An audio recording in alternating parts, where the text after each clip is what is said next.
Let me sit with this for just a moment before you do anything else.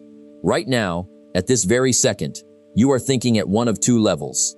Either you are thinking small, cautiously, carefully, just enough to get through the day, or you are thinking big. And here is what took me years and real pain to finally understand. The quality of your thinking, the size of your thinking, is determining the size of your life. Not your talent, not your education, not even your circumstances. Your thinking. The way you process the world, the way you see yourself in it, the size of the thoughts you allow to take root in your mind. That is what is building or quietly destroying your future, right now, today, as you sit here and listen. Let me tell you something I discovered a long time ago that changed everything for me.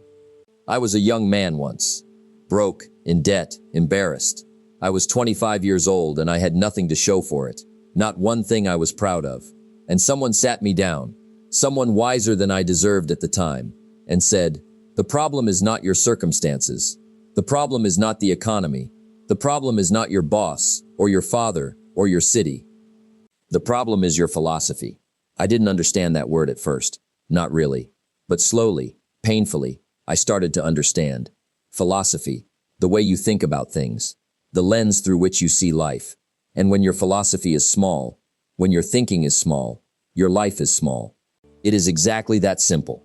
And when you begin to change your thinking, when you dare to think bigger than your current situation, everything, and I mean everything, begins to shift. So today I want to talk to you about one of the most powerful lessons any human being can ever learn. The magic, and I do mean magic, of thinking big. Not reckless dreaming, not wishful fantasy, not foolish arrogance, but the disciplined, intentional, consistent practice of expanding your mind beyond where you are right now and daring to see what is genuinely possible for your one life. Most people think small. And I don't say that to be unkind. I say it because it is the truth, and I believe you deserve the truth more than you deserve to be comfortable. Most people wake up every morning and their very first thought is survival. How do I get through today? How do I pay this bill? How do I manage this person?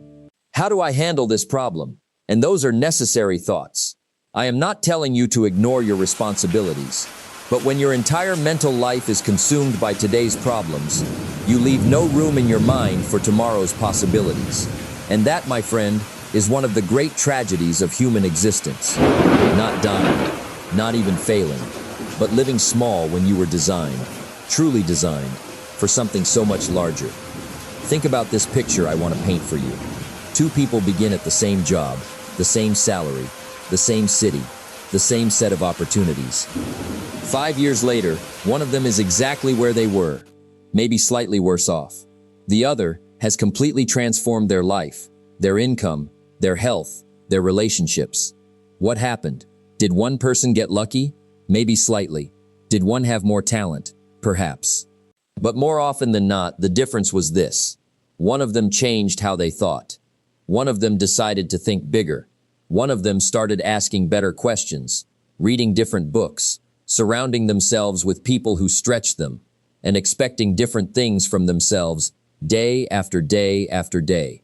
That is the difference, and it is available to you right now. I want you to understand something that I believe is profoundly empowering. Your current circumstances are not a prison. They are a photograph. They are a snapshot of your thinking up to this point in your life. And if you want a different photograph, if you want a different life, you need different thinking. Now I know that sounds almost too simple, but here is why it matters so much. It means you are not stuck. It means the distance between where you are and where you want to be is not luck or talent or connection. It is a decision. A decision to think differently, consistently, every single day from this moment forward. Now let me ask you something, and I want you to think about this honestly. What is the biggest goal you have ever set for yourself? Not the goal you shared publicly or wrote on a vision board for others to see. The real goal. The one you think about late at night, when the house is quiet and the world is asleep. The one that makes your heart beat a little faster when you imagine it actually happening. Got it? Good. Now here's my second question. How much time do you spend each day actively thinking about that goal, planning for it, preparing for it? moving toward it in some meaningful way. For most people, if they answer honestly, the answer is close to nothing. We carry big dreams in our hearts, and then we fill our days with small habits and distractions. And that gap between the dream you carry and the daily discipline you apply, that is where a life goes unlived. That is where potential dies quietly without anyone noticing. Here is a truth that cost me years of frustration to fully accept. You don't get what you want in this life. You get what you are. You get what you think, what you believe, what you genuinely expect, and what you are willing to consistently work for. Wanting has never built a business. Wanting has never changed a relationship. Wanting has never transformed a bank account or a body or a character. But disciplined, persistent, courageous thinking, followed by disciplined, persistent, courageous action that changes everything, every single time. Now let me describe the difference between a big thinker and a small thinker, because I think it's worth making very clear. A small thinker looks at a problem and says, "That's too hard. That can't be done. That's not possible for someone like me," and they stop right there. A big thinker looks at the exact same problem and asks, "What would have to be true for this to work? Who has already solved something like this? And what can I learn from them? What do I need to know? Who do I need to become?" You see the difference? It is not arrogance. It is not delusion. It is simply a different relationship with possibility. Small thinkers see walls. Big thinkers walk along those walls until they find the door, and there is always a door. And what fascinates me about big thinkers is that they are not always the smartest people in the room. They do not always have the most talent or the most resources, but they have trained their minds to ask better questions, to look for solutions rather than reasons something cannot work, to see opportunity in what others only see as obstacle. And over time, that kind of thinking compounds. It builds. It creates a life that small thinkers look at from the outside and say, "Well, they must have gotten lucky." No, they kept thinking bigger than their current circumstances, consistently, patiently, persistently, for long enough that the circumstances had no choice but to catch up.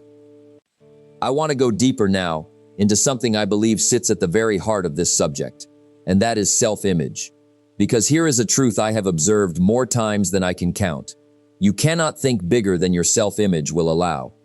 If deep down you believe you are a small person, a limited person, someone who doesn't really deserve extraordinary things, then even when you set big goals, even when you write them down and recite them every morning, you will unconsciously sabotage yourself.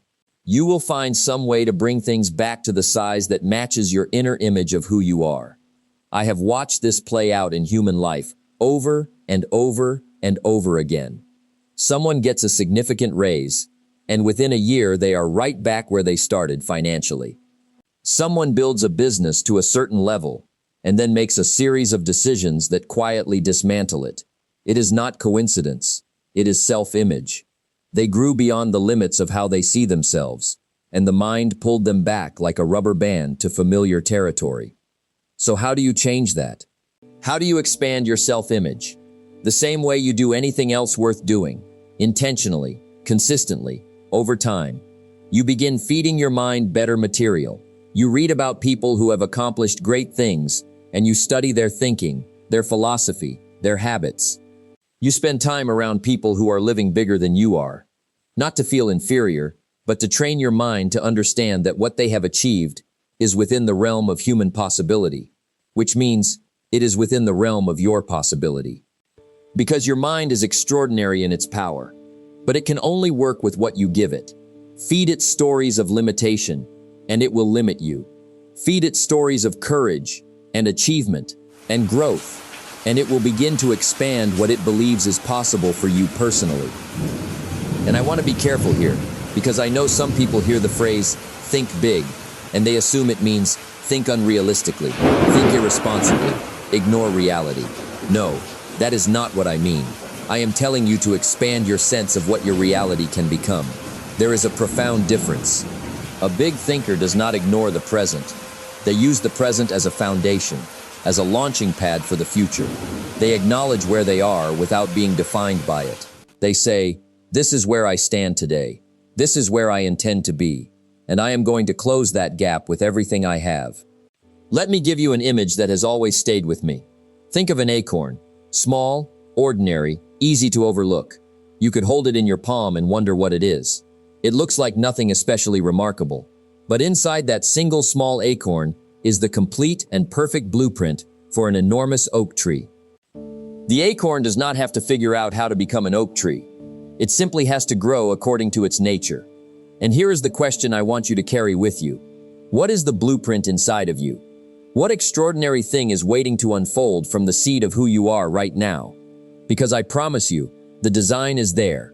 The capacity is there. The potential is absolutely there. The only question is whether you will think in alignment with it. Whether you will think like the oak tree rather than the acorn. Whether you will begin to see yourself for what you are becoming, not just for what you are right now. Now let me give you something practical, because I never want to just inspire you and send you away with nothing useful. The first discipline is clarity. You must get absolutely clear about what big looks like for you. Not what it looks like for your neighbor or your colleague or your parents. For you specifically, what is the biggest, most meaningful, most exciting life you can honestly imagine for yourself? Get specific. Write it down. Vague dreams produce vague results. Specific vision produces specific direction. What are you doing 5 years from now? What does your work look like? Your home, your relationships, your health, your contribution to the world. The clearer the picture, the more powerfully your mind can orient toward it every single day. The second discipline is to protect what goes into your mind. Your mind is like a garden. I come back to this idea often because I believe it deeply. Whatever you plant in your mind will grow.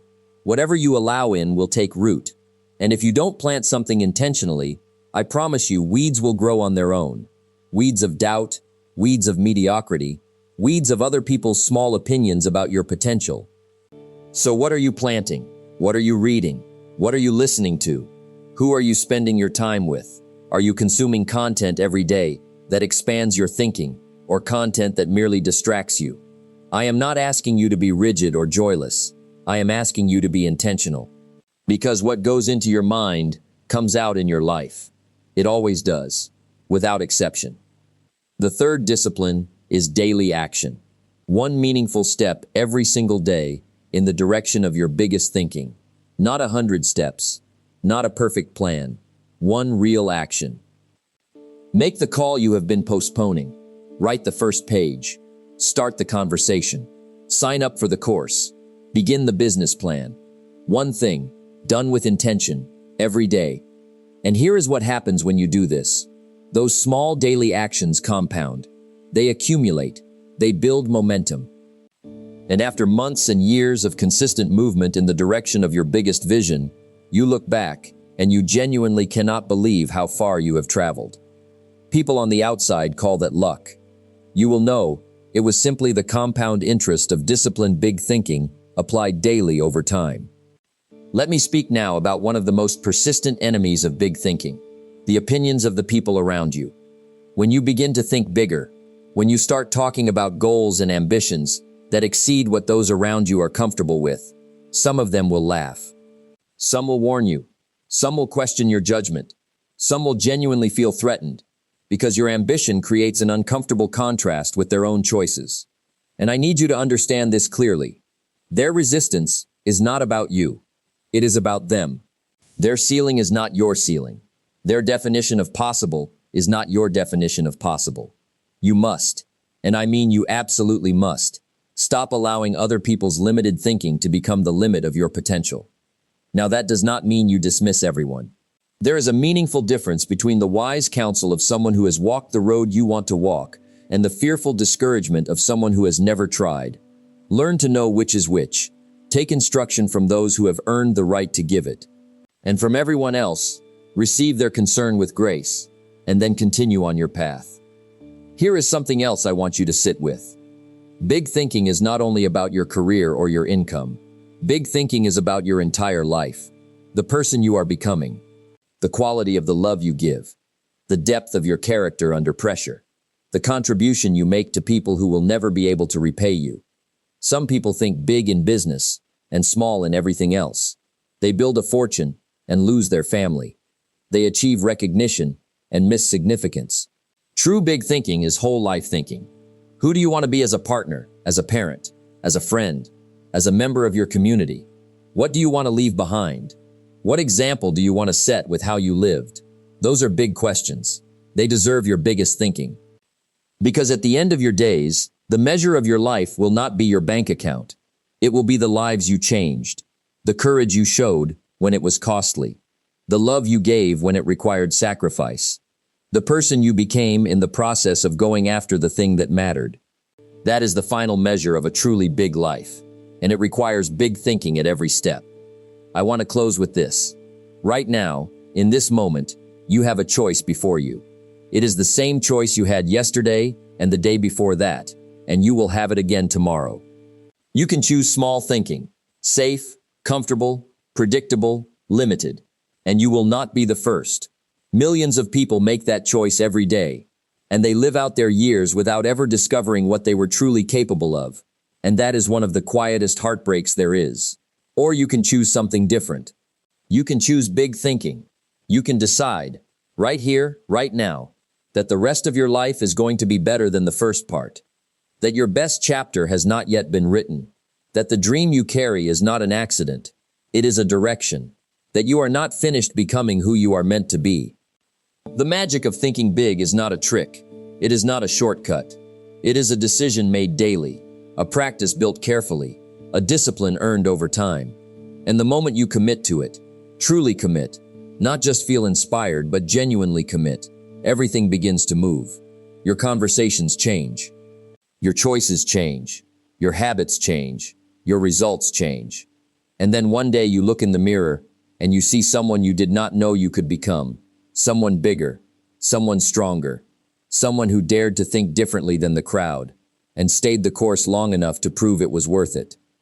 That person is already inside you. They have been waiting. The only thing between who you are today and who you are meant to become is a decision to think bigger than you ever have before. Start today, not tomorrow, not next season, today, because tomorrow is built on the thinking of today, and the life you know you were meant to live is waiting on the other side of that decision. Go build it, one big thought and one faithful action at a time.